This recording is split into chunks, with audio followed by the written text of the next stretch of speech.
Okay, this is a Celestron C8-N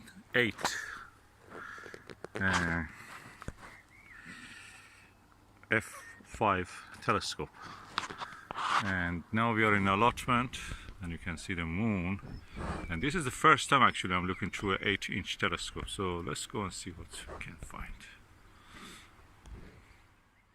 I added the weights and the balance. Telescope is balanced, so you can move it any direction, it stays where it is.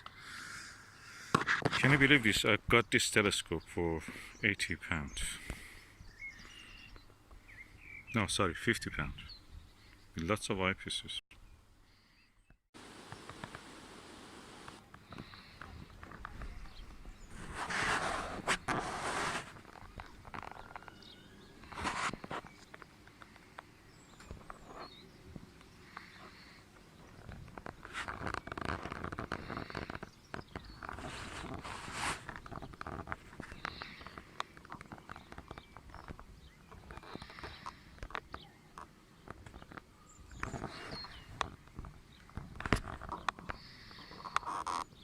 The picture quality is amazing. The camera cannot show it really.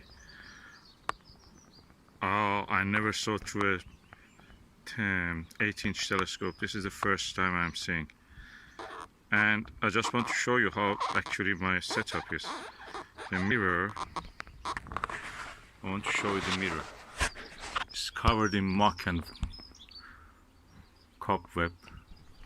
And I'm looking through a net. And yet the image is sharp. Oh, if you don't have a 8-inch telescope, buy one. That's completely different setup. You will not see anything unless you have this telescope. That's amazing. I don't think I've seen the moon in so much detail with any telescope.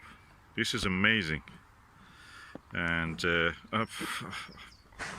I know a lot about the moon already.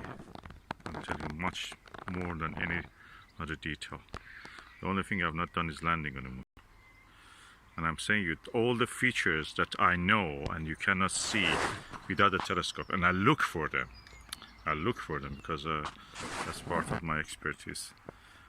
I cannot see with the normal telescopes, a smaller telescope, but this big one clearly shows. I have to put proper digi camera adapter, but I will do it later, probably when I have the time.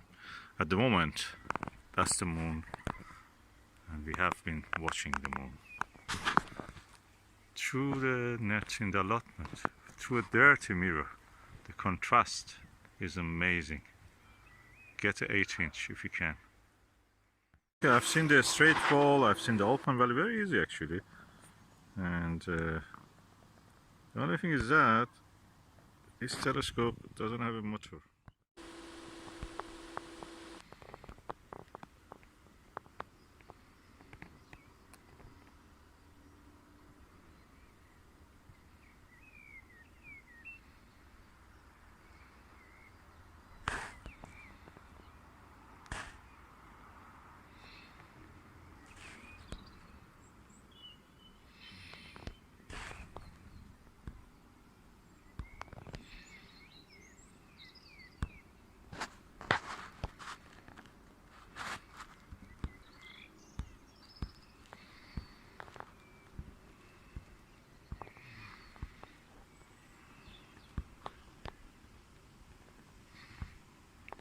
What you see near the left of the center, a little crater, that is actually the igneous real end crater or mid crater. It's amazing. You see so many lava flows. This area, which is darker and near the lower left center, it's very rugged, some part of it. I try to put an arrow in it if I can when I'm editing the video, but I may not.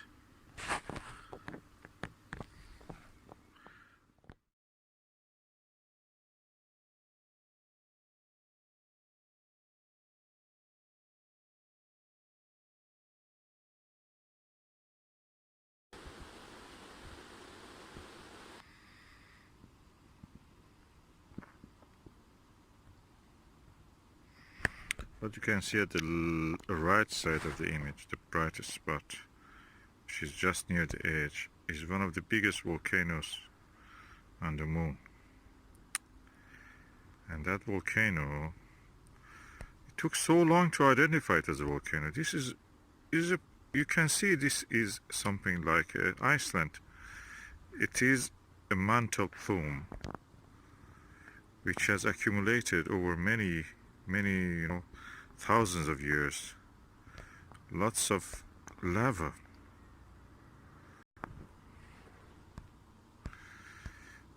What you see here is Herodotus crater. Then that curly line is called Cobra's head, is actually a lava tube. And the bright crater was, I think, Eratosthenes. Oh, Aristarchus. Yeah, Aristarchus, I think. Yeah, that was it. It took so many years to identify it. I look with a geologist's eye to this lunar landscape, and everywhere I see that craters are superficial features, and I see everywhere the effects of volcanism. Like what you see now also beside, this is part of the Alpine mountain. This is Iridium Bay, the crater is there, and I can see some volcanic dome exactly on two parallel fault lines. There's a graben. I'll refer to the map and just show it to you later, but at the moment I just, this 8-inch telescope, I can show you some of these features that I'm talking about. I think among thousands of people who observe the moon every year, every night, not a single one of them is a geologist. They don't know what they're looking at.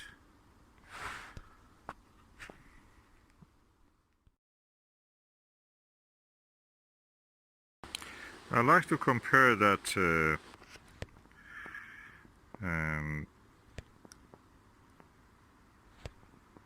volcanic structure that I showed you, and I'm zooming on it now. Compare it to Olympus, Mons Olympus on the Mars. A complete volcanic dome, volcanic shield.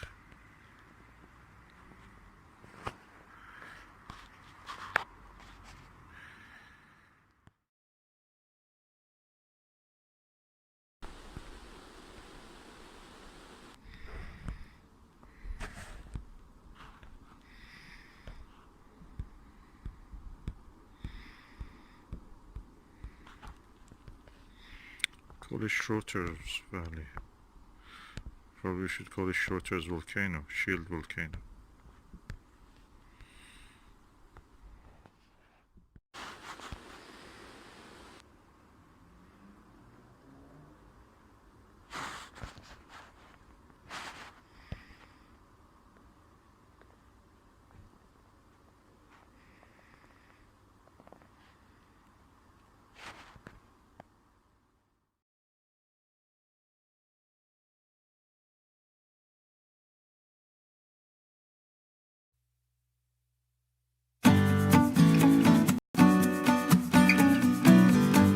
Okay, now I have modified my Meade ETX 125 to accept